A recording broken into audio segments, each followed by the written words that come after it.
俺の心したふり決まったんだ次の行き先話したなんでもない日々言えなかった心の内君がわからなかった痛いくらい泣きたい夜にさ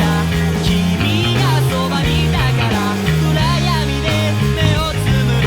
本当もう怖くなかったまだまだ大人じゃなかった二人が離れてゆく泣いた君思ったより咲いていたんだ僕に不完全極まりない不安履き違えてた改札前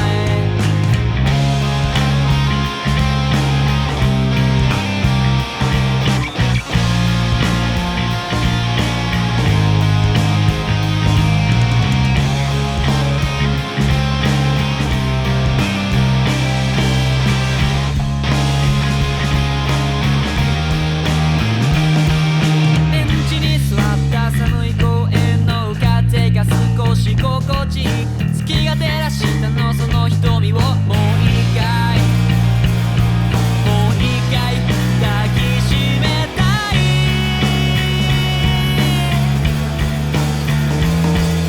痛いくらい泣きたい夜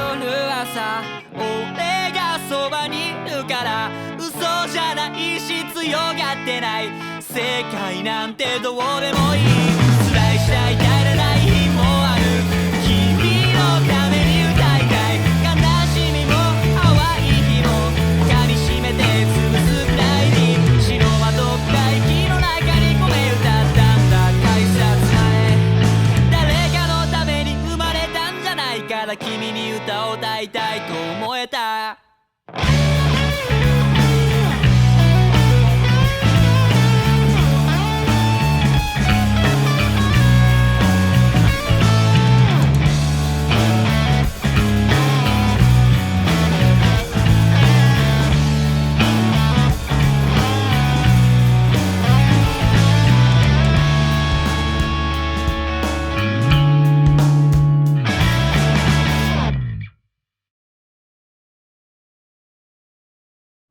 ご視聴ありがとうございます。